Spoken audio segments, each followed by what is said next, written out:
Cette croix me sera toujours chère. Elle est gloire et victoire pour moi. Et par elle, en la maison du Père, la couronne est offerte à ma foi.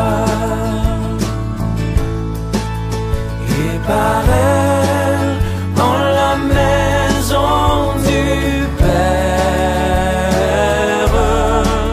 la couronne est offerte à ma foi.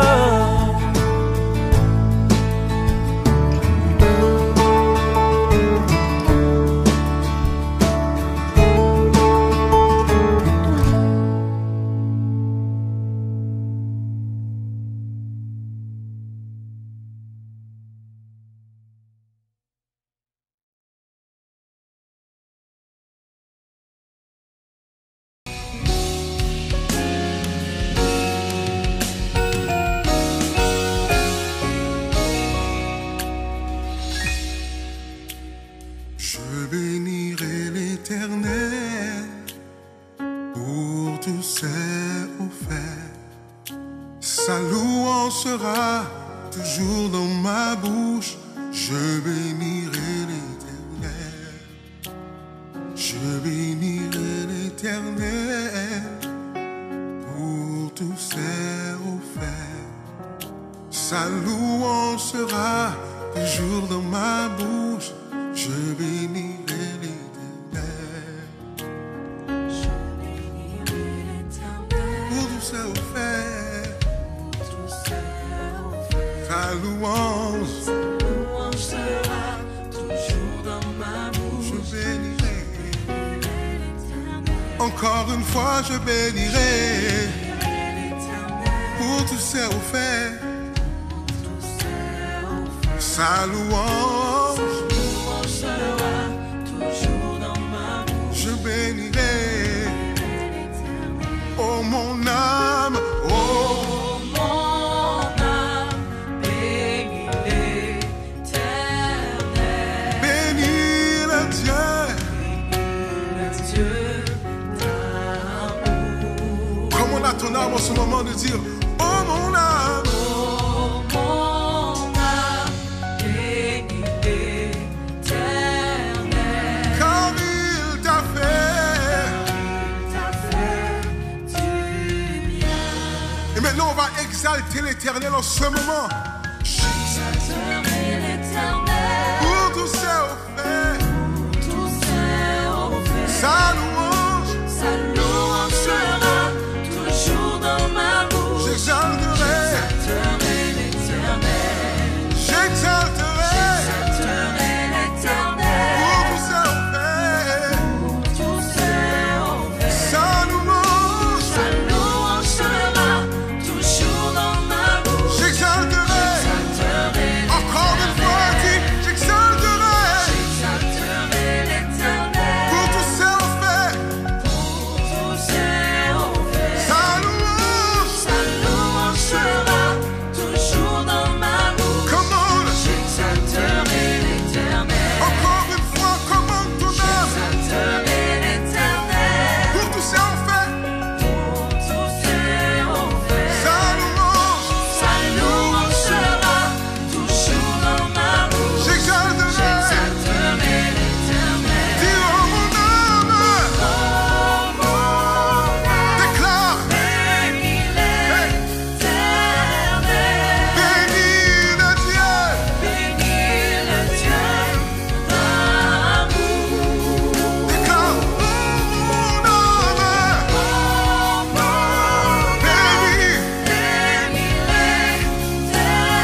fait du bien. Car il m'a fait du bien.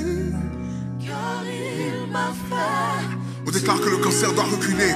Car il t'a fait du bien. Car il m'a fait du bien. L'esprit de dépression doit quitter ta vie. Car il t'a fait du bien.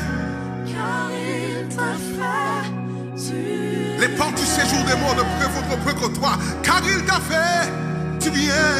Car il t'a fait du bien. Ta vie ne peut pas aller à l'échec. Car il t'a fait du bien. Car il t'a fait du bien. Oh mon âme, chante-le. Bénis l'Éternel. Bénis le Dieu. Bénis le Dieu d'amour. Est-ce que tu réalises qu'est-ce que Dieu a fait pour toi jusqu'à ce jour? Dis, oh mon âme. Oh mon âme, bénis l'Éternel. Car il t'a fait. Car il t'a fait du bien. Même si tu es dans une maladie maintenant, je veux que tu déclares ça avec force. Dis, oh mon âme. Oh mon âme, bénis Il y a une maladie qui quitte pendant que tu chantes ça. Il y a un cancer qui quitte, qui fond pendant que tu chantes ça. Bénis. le Dieu d'amour. Oh, je déclare que tes rêves soient renouvelés. Déclare, oh mon âme. Oh mon âme, bénis l'Éternel. Car il t'a fait. Car il t'a fait du bien. Je vais chanter pour toi maintenant qui vit une situation difficile. Dis, oh mon âme. Oh mon âme. Bénis l'Éternel. Bénis le Dieu d'amour. Oh mon âme. Bénis l'Éternel. Car il t'a fait du bien.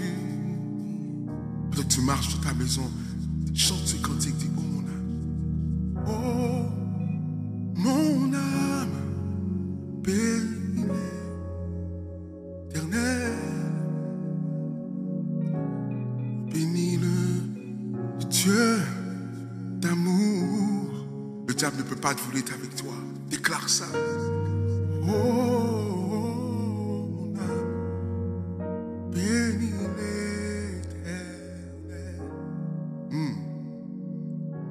Bénis le Dieu d'amour. Père Céleste, nous te louons, nous te bénissons ce soir pour l'occasion d'être ensemble, de pouvoir lire et étudier ta parole, de pouvoir ressentir ta présence. Seigneur Jésus, tu as promis d'être au milieu de nous par ton Esprit Saint. Je te demande de parler dans les cœurs et les consciences. Je te demande de nous fortifier spirituellement et physiquement. Sans toi, nous ne pouvons rien faire.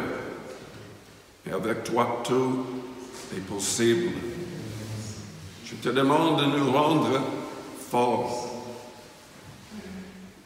Que tous restent humbles, mais que nous soyons forts en toi. Avec toi, nous pouvons faire des exploits selon ta parole. Aide-nous à toujours travailler avec toi, permettant que tu nous conduises pleinement. Au nom de Jésus-Christ, nous demandons toutes ces choses. Amen. Jésus-Christ a dit un jour, « Trouverai-je la foi sur terre quand je reviendrai ?» La Bible dit aussi dans Hébreux chapitre 11 au verset 6, « Sans la foi, il est impossible de lui être agréable. » car celui qui s'approche de Dieu doit croire qu'il existe et qu'il est le rémunérateur de celui qui le cherche. Dans Marc chapitre 11, je lis à partir du verset 20. Le matin, en passant, les disciples virent le figuier séché jusqu'aux racines. Le Seigneur l'avait maudit, sans doute pour montrer à ses apôtres ce qui pouvait être accompli par une parole de foi.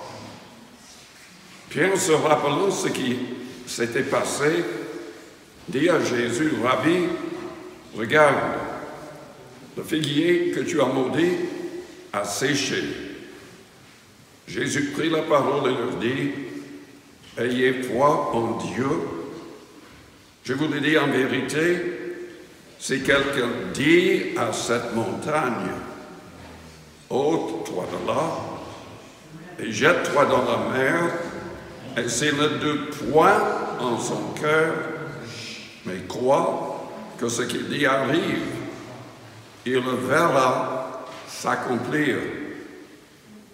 C'est pourquoi je vous dis, tout ce que vous demanderez en priant, croyez que vous l'avez reçu, et vous le verrez s'accomplir. Et il ajoute au verset 25, lorsque vous êtes debout, faisant votre prière, si vous avez quelque chose contre quelqu'un, pardonnez,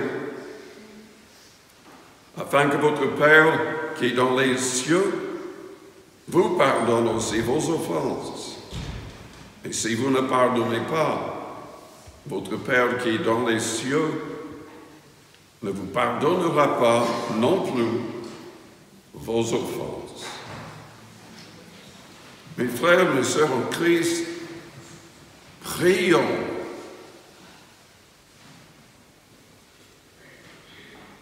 Avec foi.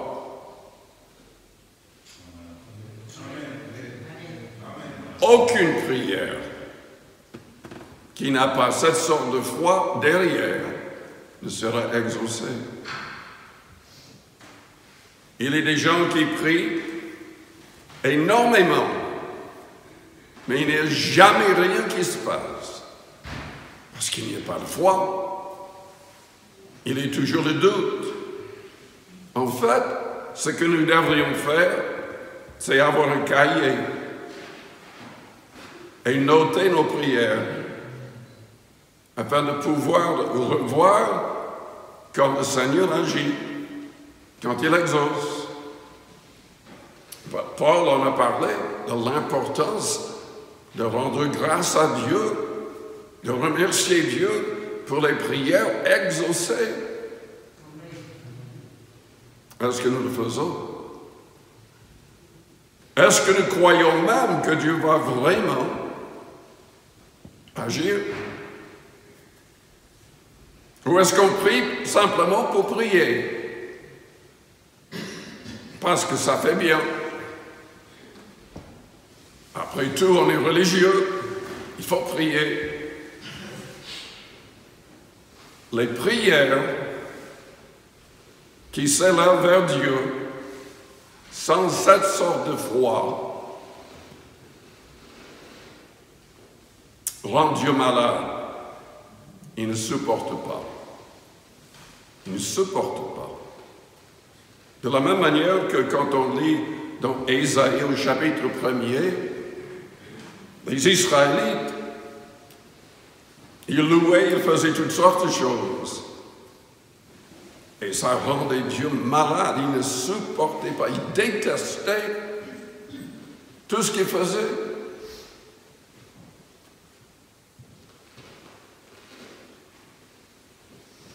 Il faut vraiment réfléchir avant de prier à ce principe de foi. Rien ne marche sans la foi.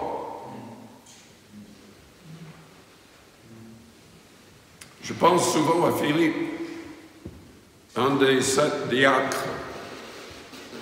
La Bible dit qu'il est allé dans une ville en Samarie. Il chasse les démons. Vous savez, il faut la foi pour chasser les démons. Il guérit les malades au nom de Jésus-Christ. Est-ce que vous comprenez que c'est uniquement avec une pleine foi que ça peut se passer? Toute la ville se convertit. Toute la ville.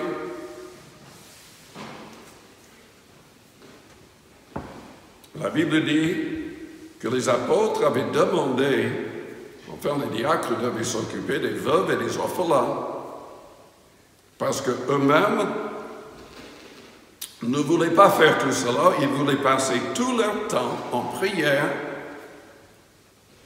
et en enseignant. Ils ne voulaient rien faire d'autre.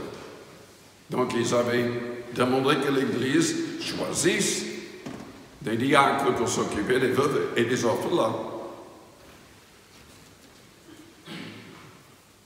Mais ils ont dit de choisir cet homme rempli de foi et d'Esprit Saint.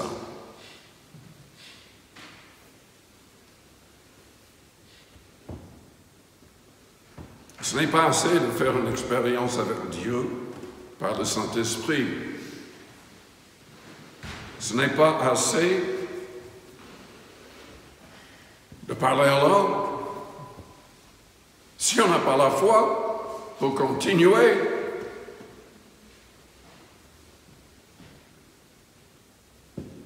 Prions de manière précise. Demandons que le Saint-Esprit nous guide dans nos prières. Jean en parle. Si nous prions selon sa volonté, nous savons qu'il va agir. Le Saint-Esprit veut le confirmer en nous, en avance. Dimanche, j'ai mentionné dans l'église à Morsan ce que j'ai partagé plusieurs fois dans notre église. Je me suis converti sur le ministère de Lester Sumrall. Un homme qui, en fait, pendant sa vie, il était missionnaire la plupart de ce temps-là, il a gagné plus d'1 million de personnes. Plus d'1 million. Il a commencé plusieurs églises aux États-Unis avec plus de 1000 personnes. Une église aux Philippines, 10 000 personnes. Un bâtiment avec 10 000 places qui est toujours rempli. Lui-même, il est parti vers le Seigneur il y a quelques années. Il a commencé l'église au Taïwan et en Amérique du Sud. Quand cet homme restait rempli du Saint-Esprit, quand il entrait dans une pièce, on avait l'impression que le Seigneur est entré. Quand il priait pour les gens, on était vraiment immergé dans la présence de Dieu. Il avait la foi, pas uniquement une expérience avec Dieu par le Saint-Esprit. Il avait la foi biblique. Il y a des gens qui se disent chrétiens, ils se disent avoir la foi, mais ils n'ont pas du tout la foi biblique. Moi-même, je suis très troublé. Je l'ai mentionné plusieurs fois et je vais continuer à le mentionner.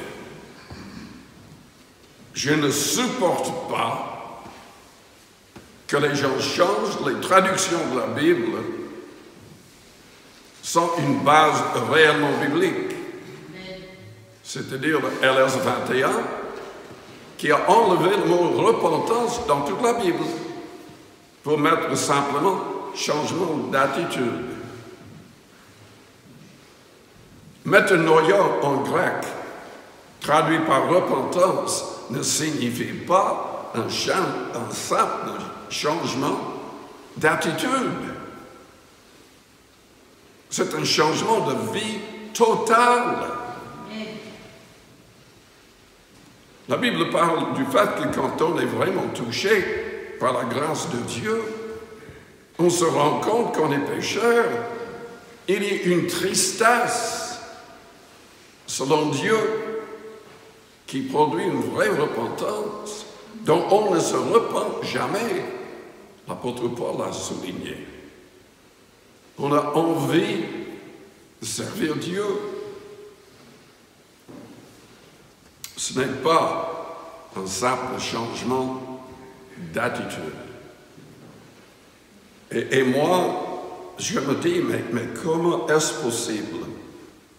Qui est derrière une telle traduction? Comment ça se fait que tout le monde l'accepte sans réfléchir? Comment ça se fait que les librairies vendent cela en tête? En tout cas, moi-même, je trouve que c'est un éloignement de la foi biblique, de la réalité biblique. Et nous devrions prier contre cela. Nous devrions prier parce que, de toutes les manières, il est vrai que selon 2 Timothée, chapitre 4 et d'autres passages, comme 2 Thessaloniciens, chapitre 2, dans les derniers temps, avant le retour du Christ, c'est prophétisé que la majorité des croyants abandonneraient la vraie foi, qu'il y aurait l'apostasie, c'est-à-dire le fait de ne plus suivre le Nouveau Testament qui a été écrit sous l'onction du Saint-Esprit pour nous. Et la Bible répète de nombreuses fois que ce qui est écrit ne peut pas être changé. On ne peut rien retirer, on ne peut rien ajouter, à moins de vouloir être damné avec les non-croyants. C'est souligné clairement dans l'Apocalypse. Mais Dieu nous appelle à avoir la vraie foi biblique et à même combattre pour cette foi-là. Jude en a parlé. Et il faudrait compris, pour que les gens qui viennent dans notre Église, que les gens dans toutes les Églises comprennent l'importance de passer par une vraie repentance. Que les gens comprennent le sens du mot. Que les gens comprennent aussi que sans la sanctification, personne ne verra le Seigneur. C'est quoi la sanctification? C'est le fait d'être mis à part.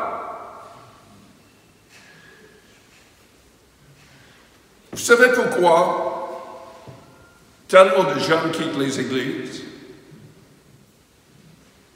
Parce qu'ils font exactement ce que Samson a fait. Qu'est-ce qui a causé la chute de Samson? Il voulait courir avec les femmes non converties, non croyantes. Il voulait avoir des amis avec les non-croyants. J'avais pas d'amis parmi les non-croyants quand je me suis converti. À partir de là, j'allais vers les non-convertis. J'étais prêt à les aider, à leur parler du Seigneur. Mais être, quel est le mot en français? Pote, avec. Pas question. Parce que si vous êtes avec des non-convertis qui parlent mal, qui laissent sortir toutes sortes de mots contre la volonté du Seigneur, des blasphèmes même parfois, surtout aux États-Unis, je ne sais pas ici. Mais ce qui cause la chute de beaucoup de gens, Ce n'est pas, écoutez-moi bien, ce n'est pas toujours que les gens abandonnent le Seigneur, c'est que le Seigneur les abandonne.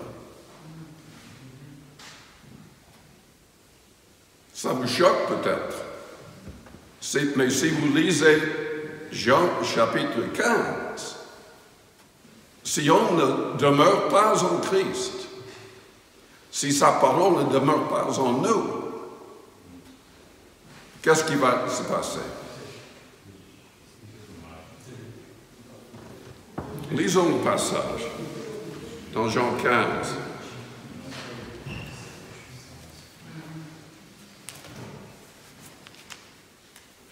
Jean 15.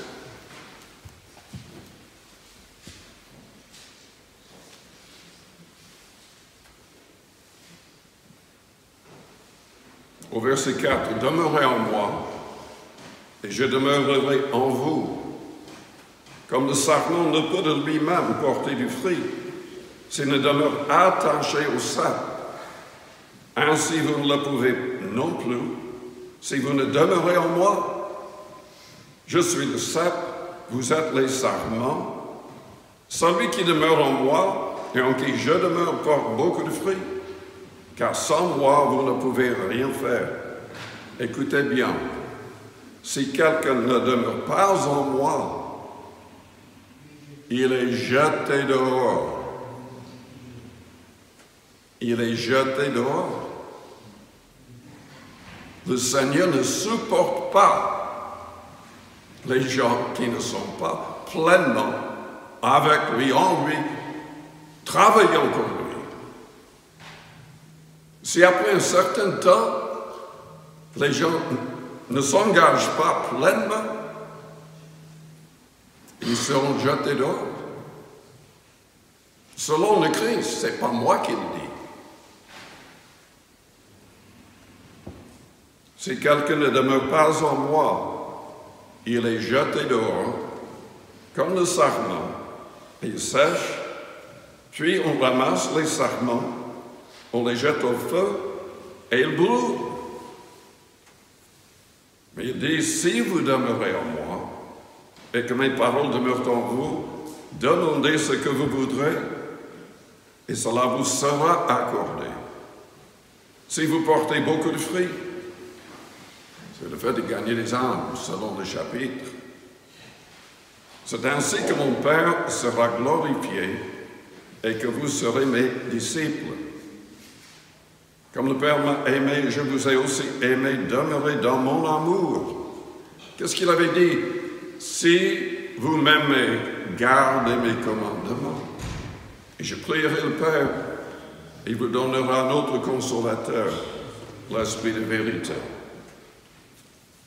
Personne n'est un véritable chrétien s'il n'a pas au moins le Saint-Esprit avec lui, mais il devrait être en lui, et il faut persévérer pour qu'il soit en nous.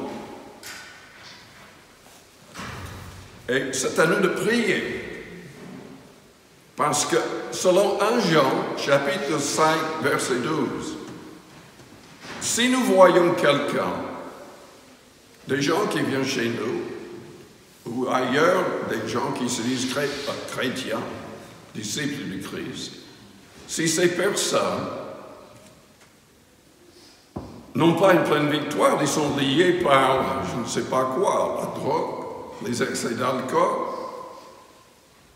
la sexualité hors mariage, ou autre chose. La Bible dit que nos prières peuvent changer ça. Et nous sommes invités à intercéder pour de telles personnes pour que Dieu leur donne la vie. Parce qu'une personne qui n'a pas une pleine victoire n'a pas la vie.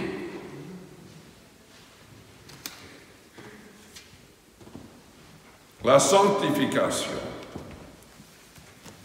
Le manque de sanctification est ce qui tue beaucoup de gens qui commencent avec le Seigneur. Et Jésus, si vous lisez attentivement ce qu'il a dit, ce qu'il a enseigné, il n'a jamais dit que toutes les personnes qui allait commencer avec lui persévérerait jusqu'à la fin. Il a dit que personne ne serait sauvé à moins de persévérer jusqu'à la fin. Et il faut de la persévérance. Il faut être accepté de renoncer à nous-mêmes. Samson, il n'a même pas cherché une femme parmi les croyants. Il allait toujours avec les non-convertis. Et très jeune, ou disons là d'une autre manière, les ados, 12, 13 ans, avec les hormones et tout le reste,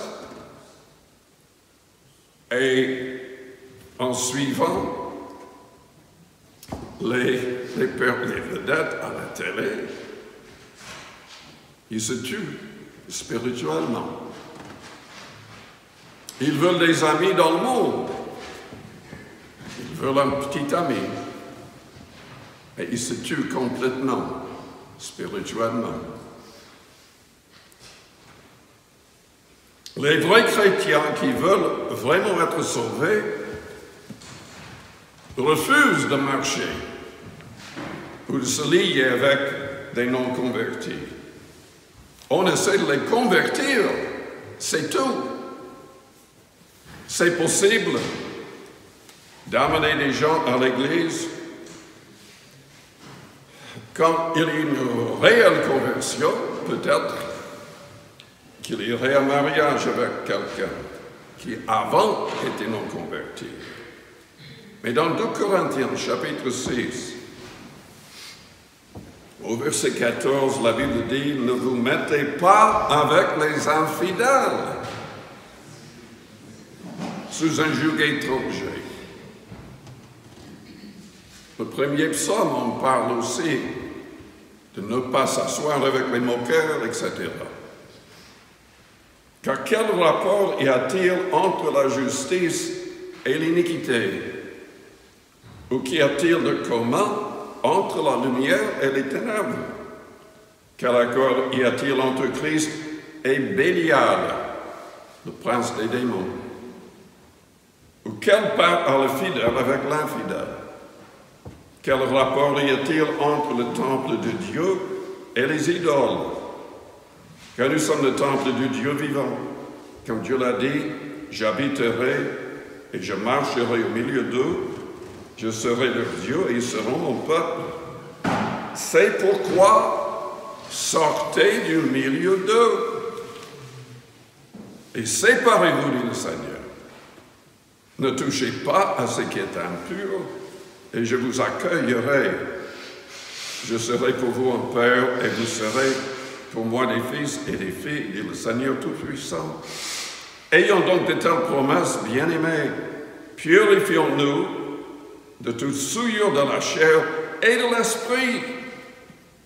Ce n'est pas uniquement ce qui se passe physiquement qui compte, déjà ce qui est dans notre cœur, dans nos imaginations.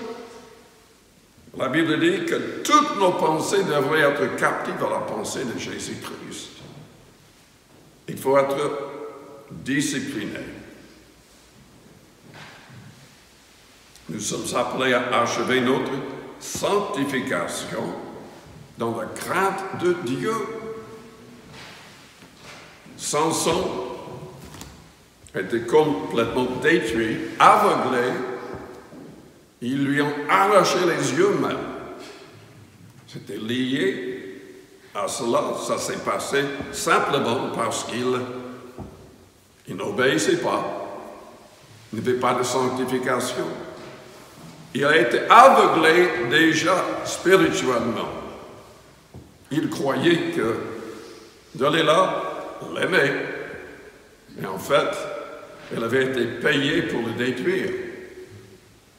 Et le diable, il a toujours un beau garçon, une belle fille, pour tuer, pour anéantir les gens qui commencent à croire en Christ. Il faut qu'on prie pour notre jeunesse, pour les enfants, à l'Église et ailleurs parmi les croyants. C'est à nous de prier, c'est à nous de croire que Dieu peut faire des soldats pour le Christ. Des gens disciplinés, des gens qui refusent de se faire avoir par l'adversaire.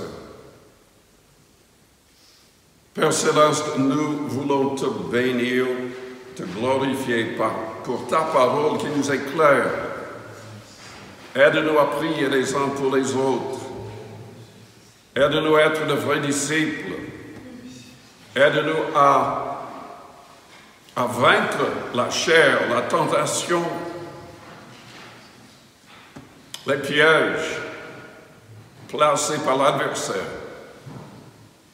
Sans toi, nous ne pouvons rien faire, mais avec toi, tout est possible. Aide-nous à être des hommes et des femmes de foi, de prier avec foi, afin de voir de vrais changements. Je te loue, je te bénis, je te remercie, Père. Élevons nos voix ensemble et prions. Prions avec foi pour toutes les personnes qui viennent dans notre assemblée. Prions pour toutes les églises. Que Dieu les bouleverse, que Dieu enlève, enfin que Dieu transforme déjà les gens qui sont aveuglés, trompés, qui sont en train de tromper les autres. Dieu peut les pousser à une vraie repentance. Prions. Prions dans ce sens. Prions ce soir.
Que nous puissions avoir la foi de Philippe, qui a vu toute une ville se convertir.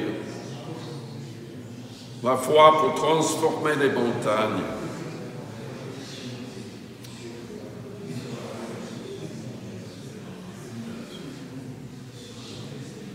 Que toutes les montagnes et les difficultés disparaissent devant nos prières de foi.